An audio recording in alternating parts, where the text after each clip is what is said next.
Hello students, now we have to start the chapter that is political parties. Okay, तो इसमें हमने देख लिए थी नेशनल पार्टीज कौन कौन सी हैं. There are 7 national parties in our country. Okay, इसके अलावा बाकी की बची हुई parties they are the state parties, those who fulfil the criteria, है ना, to be the national party और to be the state party. वही नेशनल पार्टी और स्टेट पार्टी होंगी जो क्राइटेरिया फुलफिल कर रही हैं, और हम ऑलरेडी क्राइटेरिया देख चुके हैं इसका कि क्या है. ठीक है, तो इतनी सारी पॉलिटिकल पार्टीज हैं कंट्री के अंदर. Most of the people they don't have trust on the political party, है ना. हमने ये भी तो देखा था पॉपुलर पार्टिसिपेशन कंटिन्यू बढ़ता चला जा रहा है.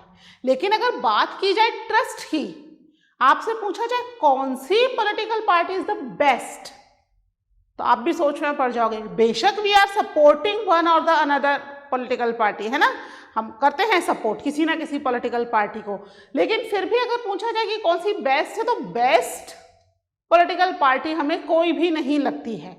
क्या रीज़न है इसका कि इतने सालों से हम इन पॉलिटिकल पार्टीज के साथ ही कंट्री में रूल कर रहे हैं, इन्हीं पॉलिटिकल पार्टीज के लीडर्स को हम एज अ रिप्रेजेंटेटिव चूज करके गवर्नमेंट में भेज रहे हैं. उसके बावजूद कंट्री में लोगों को इन पॉलिटिकल पार्टीज पर ज्यादा फेथ नहीं है. क्यों नहीं है?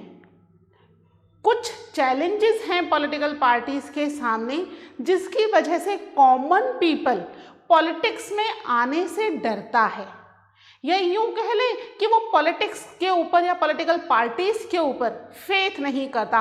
ऑर्डिनरी पीपल इससे दूर ही रहना चाहता है ना. वो नहीं चाहता कि हम पॉलिटिकल पार्टीज में कुछ काम है तो ठीक है, बट नहीं पॉलिटिकल पार्टीज में ज़्यादा अंदर एंटर होना चाहता है. इसके कुछ रीजंस हैं, आज हम वही रीजंस डिस्कस करेंगे, that is challenges to the political party.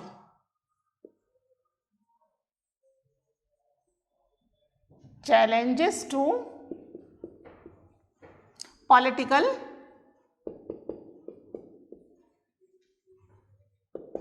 Parties. ठीक है, पॉलिटिकल पार्टीज के ये चैलेंजेस हैं. बेसिकली हम बात करें तो पॉलिटिकल पार्टीज के 4 चैलेंजेस हैं. ठीक है, लिख लेते हैं.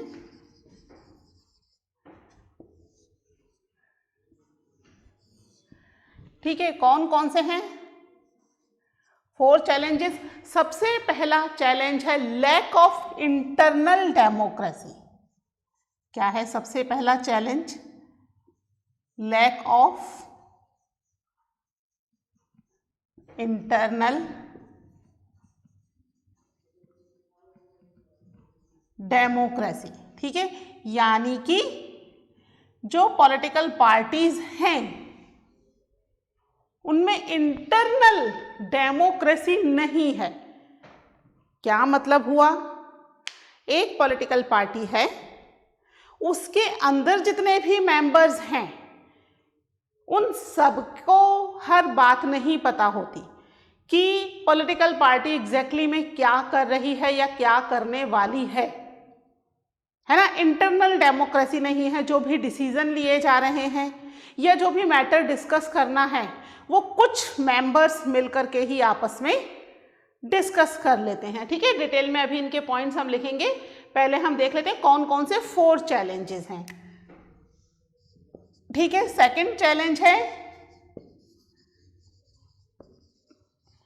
Dynastic succession.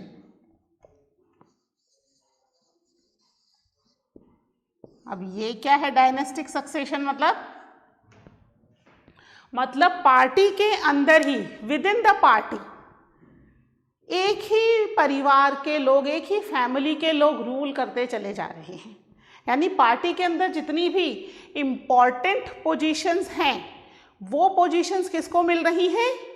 एक ही फैमिली के मेंबर्स को या कुछ लोगों की फैमिली मेंबर्स को ही मिल रही हैं. आइदर दे आर एक्सपीरियंस्ड और नॉट, बाकी लोगों को नहीं मिल पा रही हैं. That is dynastic succession. यानी एक ही फैमिली में दादाजी के बाद उसका दादाजी का बेटा या बेटी, फिर उनके बाद पोता पोती आ गए, फिर उनके बाद पड़पोते पड़पोती आ गए। बाकी के लोग, उन लोगों को इम्पॉर्टेंट पोजीशन नहीं मिल रही है, एक ही फैमिली का पूरा कंट्रोल है पार्टी पर, है ना, पॉलिटिकल पार्टी पर पूरा कंट्रोल है। तो यहाँ पर कोई भी व्यक्ति कितना भी हार्ड वर्क कर ले, उसे पता है कि उसे वो हाईएस्ट पोजीशन तो नहीं मिलनी, that is already reserved for the family members, है ना। तो ये डायनेस्टिक सक्सेशन है। इसके अलावा मनी एंड मसल पावर,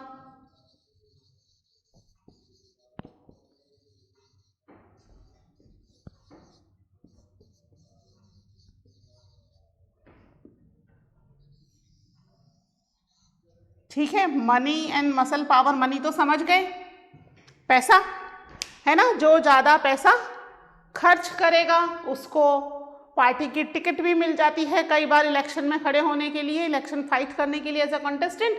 और अगर वो व्यक्ति पार्टी में एज अ कॉन्टेस्टेंट खड़ा भी नहीं हो रहा तो भी पार्टी के अंदर उसका अच्छा खासा कंट्रोल रहता है, because they are expending the money, ठीक है। जो ज़्यादा पार्टी के लिए मनी रेस करते हैं उनका पार्टी पर एक तरीके से कंट्रोल हो जाता है।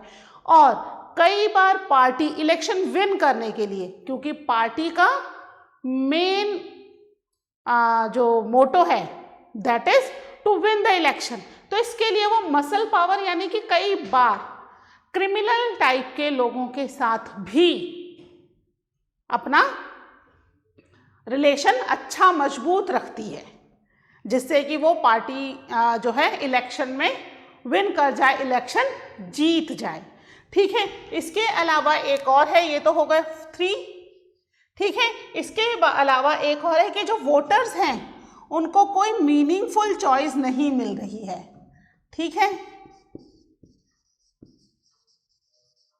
No meaningful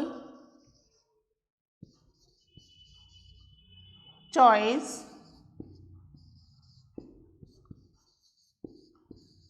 to the voters. कैसे मीनिंगफुल चॉइस नहीं मिल रही है वोटर्स को? वोटर्स जो हैं वो किसी भी पार्टी के कैंडिडेट को चूज करने से पहले देखते हैं कि इस पार्टी के क्या एजेंडाज हैं, है ना, ये पार्टी क्या नई पॉलिसीज या प्रोग्राम्स लेकर के आई है। और अगर हम बात करें अभी प्रेजेंटली पॉलिसीज और प्रोग्राम्स की, तो लगभग सभी पार्टी की पॉलिसीज और प्रोग्राम्स एक जैसे ही हैं, कोई बहुत ज़्यादा डिफरेंस नहीं है, बस उनके इम्प्लीमेंट करने के तरीके में डिफरेंस आ जाता है, या पॉलिसीज किस तरह के लॉज बनेंगे, पास होंगी, इसमें थोड़ा बहुत डिफरेंस है। अदरवाइज वोटर्स के पास एग्जैक्टली में कोई मीनिंगफुल चॉइस नहीं होती कि भाई इसका एजेंडा अच्छा है या उसका एजेंडा अच्छा है, किसका एजेंडा अच्छा है वो नहीं कह सकते। इवन कई बार वोटर्स जब अपना वोट कास्ट करते हैं तो कुछ ही लीडर्स हैं जो कि सेलेक्ट होकर बार बार आते हैं, either they are in this party this time, next time इस पार्टी से वोट नहीं मिला तो पार्टी चेंज करके दूसरी पार्टी में चले गए, ठीक है। तो वोटर्स के पास एग्जैक्टली में कोई मीनिंगफुल चॉइस नहीं होती है। तो ये हमारे 4 चैलेंजेस हैं, this is the first one, second one, third one and this is the fourth one. आप इनको नोट डाउन कर लीजिए एक बार, इसके बाद हम एक एक को डिटेल में डिस्कस करते हैं, क्योंकि एग्जाम में कई बार 5 नंबर का क्वेश्चन भी आता है ये, है ना, कि what is the challenges to the political party. तो 4 तो पॉइंट आपको ये डिस्क्राइब करने ही पड़ेंगे, है ना। और इसके साथ एक और क्वेश्चन लगा देते हैं कि what is political party, define political party and explain the challenges to the political party. तो इस तरीके से कई बार 5 नंबर का क्वेश्चन आता है, तो हमें हर पॉइंट को डिस्क्राइब करना पड़ेगा, खाली पॉइंट लिखने से नंबर नहीं मिलेंगे, है ना। तो ये पॉइंट्स आप अभी लिख लीजिए, फिर मैं आपको एक एक करके डिस्क्राइब करवाती हूँ।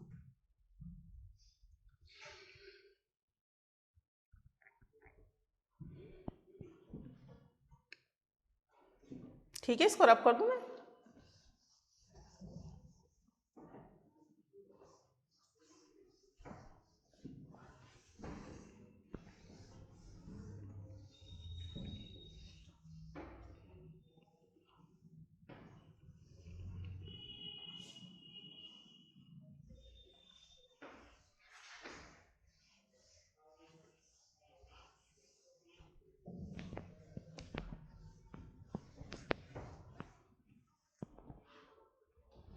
ठीक है, तो फर्स्ट पॉइंट से शुरू करते हैं।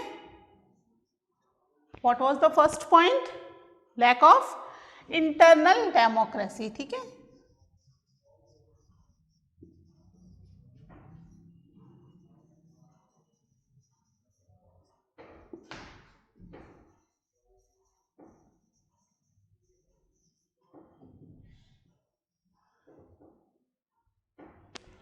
ठीक है, इंटरनल डेमोक्रेसी नहीं है ना। इंटरनल डेमोक्रेसी, हम यहाँ एक पार्टी की बात कर रहे हैं कि एक ही पार्टी के अंदर जो है प्रॉपर डेमोक्रेसी नहीं है।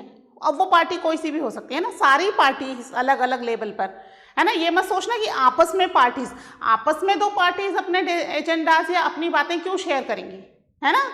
हर पार्टी अपनी चीजें सीक्रेट रखती है, इलेक्शन में बताती है, लेकिन पार्टी के अंदर जितने मेंबर हैं, एक ही पार्टी के अंदर जितने मेंबर हैं, वो सभी मेंबर को एटलीस्ट पता होना चाहिए कि पार्टी के क्या एजेंडाज हैं या पार्टी में क्या चेंज होगा, किसको टिकट मिलेगा या किसको नहीं मिलेगा, है ना, या क्या क्राइटेरिया होना चाहिए to be a contestant in the election.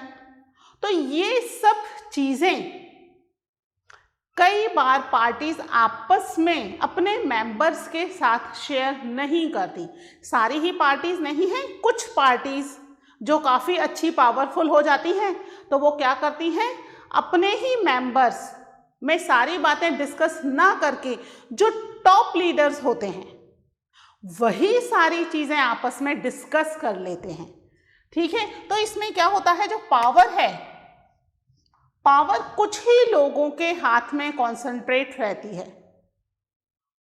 ठीक है, लोअर लेवल तक जा ही नहीं पाती, पता ही नहीं होता ऑर्डिनरी मेंबर को कि किस तरीके से वो अपने आप को टॉप लेवल तक ले जा सकें, क्योंकि बातें ही नहीं पता ना कि पार्टी कर क्या रही है, चाह क्या रही है, ये चीज़ें नहीं पता होती। तो यहाँ पर क्या है कि पावर जो है it is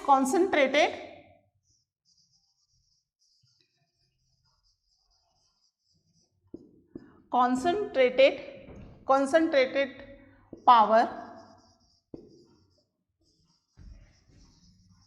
among one or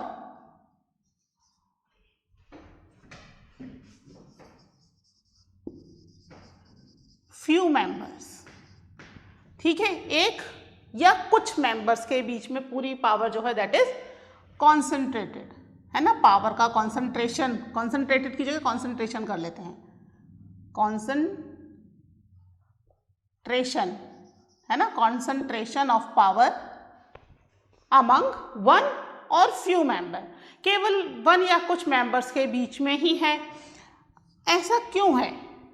क्या उन्हें फेथ नहीं है? हो सकता है, क्योंकि कई बार क्या होता है, पार्टी में मेंबर्स चेंज होते रहते हैं, तो may be they don't have faith, और इनके पास पार्टी का सच रजिस्टर भी नहीं है। क्या होता है, पार्टी में कितने मेंबर हैं कैसे पता होगा? टॉप के लीडर्स के पास तो बहुत सारे काम होते हैं, है ना, तो उन्हें नहीं पता कि कितने मेंबर हैं पार्टी में। ठीक है, ये जो वन और फ्यू मेंबर्स हैं वो क्या हैं, they are at the top, they are at the top पर हैं, ये हाई पोजीशन है इनके पास। तो क्योंकि ये टॉप पर हैं, इनको हाई पोजीशन है, तो they don't know about how many members are there in the party, है ना, कौन क्या काम कर रहा है, क्या नहीं कर रहा। तो इसके लिए क्या होता है, बाकायदा एक रजिस्टर तैयार किया जाता है पार्टी के अंदर, जिससे पार्टी एक डेमोक्रेटिक पार्टी रहे। कंट्री में तो डेमोक्रेसी है ही, पार्टी में भी डेमोक्रेसी रहे। इसके लिए वो लोग एक अपना कैंडिडेट्स का रजिस्टर, मेंबरशिप रजिस्टर प्रिपेयर करते हैं। ऑर्गेनाइजेशनल मीटिंग्स होती हैं, उनका रजिस्टर प्रिपेयर करते हैं, और टाइम टू टाइम अपनी मीटिंग्स, पार्टी की मीटिंग्स करते हैं, जिसमें सभी मेंबर्स को बुलाया जाता है और उनके साथ सारी चीज़ें डिस्कस की जाती हैं। लेकिन कहीं क्योंकि लैक ऑफ इंटरनल डेमोक्रेसी है ना, तो ये चीज़ें पार्टी में मिसिंग हैं। यहाँ पर वो लोग ना तो मेंबरशिप रजिस्टर प्रिपेयर कर रहे हैं, इवन ऑर्गेनाइजेशनल मीटिंग्स का भी कुछ अता पता नहीं है, है ना, मीटिंग्स ही नहीं हो रही, केवल काम बता दिया जाता है, टॉप के लीडर्स आपस में बैठ गए, डिस्कस कर लिया क्या करना है, ठीक है, आगे मेंबर्स को तो काम बता दो, भाई तुम ये काम कर लो, तुम ये काम कर लो, क्यों करना है, क्या एजेंडा है, दे डोंट नो। जबकि क्या होना चाहिए, सारी बातें सभी मेंबर्स को पता होना चाहिए, तभी तो डेमोक्रेसी होगी। डेमोक्रेसी क्या होता है, पीपल्स रूल, यानी हर व्यक्ति को चीजें पता होती हैं, ट्रांसपेरेंसी होती है ना, लेकिन यहां पर नहीं है। तो यहां पर क्या हो रहा है, पार्टी जो है, parties do not keep membership register, ठीक है, मेंबरशिप रजिस्टर भी नहीं बनाया, and do not hold organisational meetings, ठीक है, ऑर्गेनाइजेशनल मीटिंग यानी ऑर्गेनाइज, अपने खुद के ऑर्गेनाइजेशन में बार बार उन्हें मीटिंग करनी पड़ती है, तो वो भी नहीं करते, ठीक है, जिसकी वजह से क्या हो रहा है, डेमोक्रेसी नहीं है। अगर ऐसा नहीं करेंगे तो लोगों को चीजें पता नहीं होंगी, ठीक है। तो यहां पर जो ऑर्डिनरी पीपल हैं, they do not have sufficient information कि पार्टी के अंदर क्या चल रहा है और क्या नहीं चल रहा है। इसके अलावा उन्हें पता ही नहीं होता कि किस काम को करना है या क्या नहीं करना है, ठीक है। क्या होता है, ऑर्डिनरी पीपल, ऑर्डिनरी मेंबर्स कर देते हैं, do not have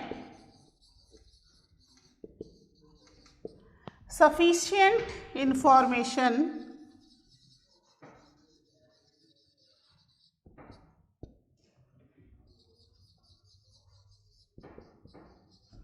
about the party's agendas, ठीक है, पार्टी के जो एजेंडाज होते हैं उनके बारे में उन्हें सफिशिएंट इंफॉर्मेशन नहीं होती। उन्हें लगता है कि पार्टी के लिए आगे से बढ़कर काम करें, neither they have sufficient information nor they have important position in the party, जिसकी वजह से पार्टी के अंदर काम क्या करना है ये नहीं पता होता और मेंबर डिससेटिस्फाइड होते हैं, है ना, पता ही नहीं, नहीं इंफॉर्मेशन नहीं है तो क्या होगा, डिससेटिस्फैक्शन तो अपने आप ही होगा। काम हो रहा है, काम बताया जा रहा है, इंफॉर्मेशन नहीं दी जा रही, तो पीपल डिससेटिस्फाइड हो जाते हैं। तो पार्टी के अंदर डेमोक्रेसी का होना बहुत ही ज़्यादा ज़रूरी है, इट्स इम्पॉर्टेंट, ठीक है, ये लिख लीजिए। फिर सेकेंड पॉइंट डिस्कस करते हैं डायनेस्टिक सक्सेशन का।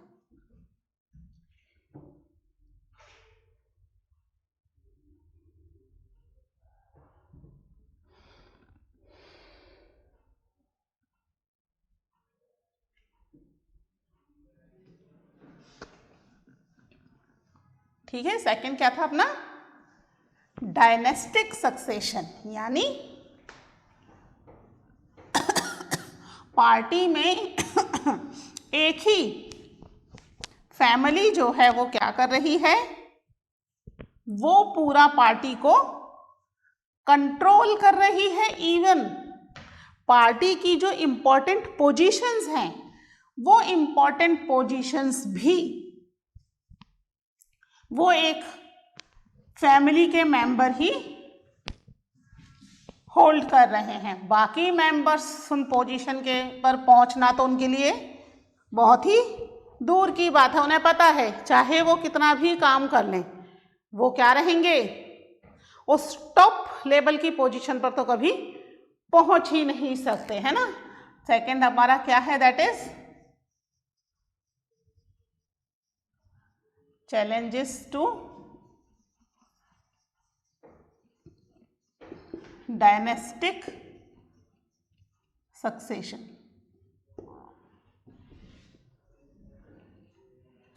ठीक है, डायनेस्टिक सक्सेशन का मतलब समझ रहे हो ना, एक ही फैमिली के लोग पीढ़ी दर पीढ़ी आते चले जा रहे हैं, है ना, और लोगों को यहाँ पर मौका नहीं मिल रहा है। इसमें पहला वाला जो चैलेंज है वो भी इंक्लूड हो जाएगा। लैक ऑफ इंटरनल डेमोक्रेसी है ना, इंटरनल डेमोक्रेसी है ही नहीं, सब लोगों को बराबर चांस नहीं मिल रहा है to hold the top position, है ना। कोई यहाँ पर ऑर्गेनाइजेशनल मीटिंग या कोई वोटिंग सिस्टम कि भाई किसको चूज करना है टॉप पोजीशन के लिए, किसको नहीं करना है, एज सच कुछ नहीं हो रहा। ऑलरेडी सबको पता है कि भाई ये पर्टिकुलर फैमिली है, इसी फैमिली का व्यक्ति आगे जाके इस पार्टी की टॉप पोजीशन को होल्ड करेगा, उन्हें संभालेगा। बाकी लोगों को वो पोजीशन नहीं मिलेगी, दैट इज क्लियर, सबको पता है। तो यहाँ पर पार्टी के दूसरे मेंबर्स जो हैं वो कितना भी काम कर लें टॉप पोजीशन पर नहीं पहुंचेंगे। तो एक तरीके से डिससेटिस्फैक्शन तो हो ही गया कि भाई हमें पता है हम चाहे जान लगा दें, टॉप पोजीशन नहीं मिलनी, that is already reserve for the family member. ठीक है, क्या हो रहा है यहाँ पर top position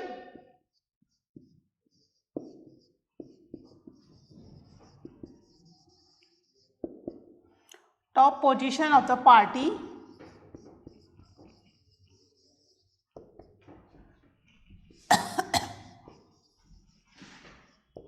are given to the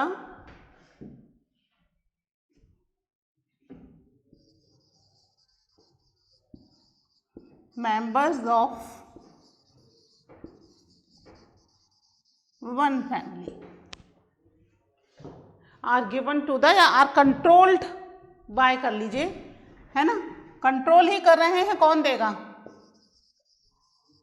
are controlled by, ठीक है, members of one family, ठीक है, एक ही फैमिली के मेंबर जो हैं पार्टी की टॉप पोजीशंस को कंट्रोल कर रहे हैं, किसी और को वो टॉप पोजीशन नहीं मिल रही है। क्या है, it is bad for the democracy, है ना, लोगों में डिससेटिस्फैक्शन तो हो ही रहा है। ठीक है, this is unfair to other members and bad for the democracy। ठीक है, दूसरे मेंबर के लिए गलत तो है ही, अनफेयर है ना।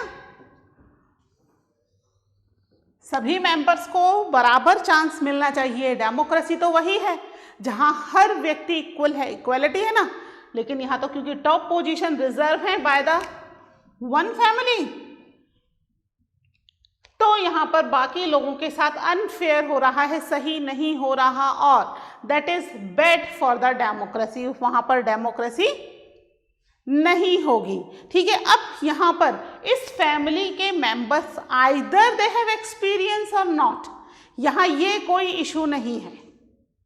ठीक है, यहाँ पर एक्सपीरियंस की बात ही नहीं है, यहाँ बात किसकी है, they belongs to that family और नॉट। बेशक बच्चा अभी अभी बाहर फॉरेन कंट्री से पढ़ करके आया है, पॉलिटिक्स में कहीं कुछ नहीं पता, बाकी के मेंबर्स 10-10, 20-20 साल से उस पार्टी के लिए काम कर रहे हैं, है ना, पर उन सबको पीछे छोड़कर, क्योंकि वो बच्चा उस पर्टिकुलर फैमिली का है, आते ही वो उस पार्टी की टॉप पोजीशन को होल्ड कर लेगा, चाहे उसे उसके बारे में कुछ भी नहीं पता हो, कोई एक्सपीरियंस नहीं हो। यहां बात एक्सपीरियंस की है ही नहीं, यहां तो डायनेस्टिक सक्सेशन चल रहा है, एक ही फैमिली में पावर का डिस्ट्रीब्यूशन चल रहा है आगे, है ना, पावर सबके लिए इक्वली डिस्ट्रीब्यूटेड नहीं हो रही, जिसकी वजह से यहां पर ये जो है it's also a big challenge. और बहुत सारे लोग इस तरीके से भक्त भी हो जाते हैं फैमिली के कि अगर कोई आवाज उठाता है तो उसकी आवाज को दबा दिया जाता है bye there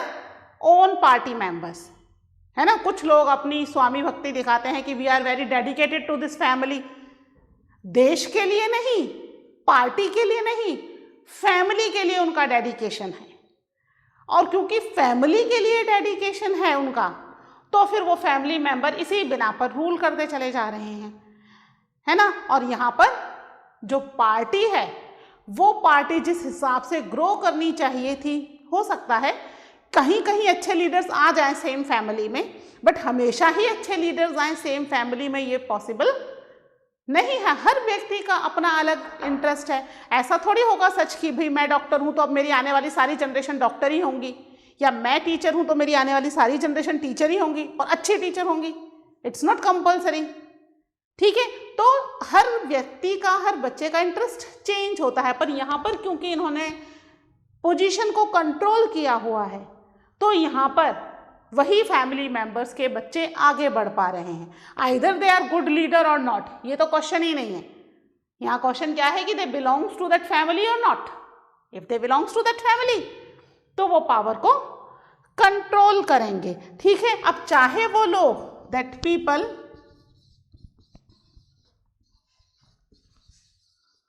do not have adequate experience, ठीक है, चाहे उन्हें एडिक्वेट एक्सपीरियंस हो या नहीं हो, लेकिन क्या होगा, एक्सपीरियंस नहीं हो और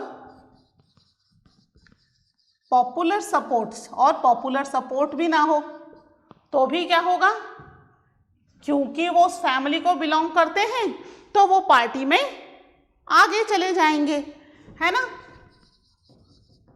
कम to occupy the top position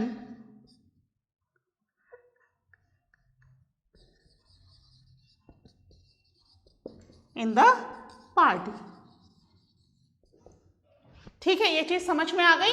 तो ये दो चैलेंजेस अपने अभी हो गए हैं। अब बचे हुए दो चैलेंजेस है ना, money and muscle power and no meaning to the voters, no meaningful choice to the voters, that we will complete in the next lecture, ठीक है। ये दोनों आप एक बार बुक में से भी अच्छे से एक बार रीड कर लीजिएगा, ठीक है। मिलते हैं in the next lecture. Till then take care, bye.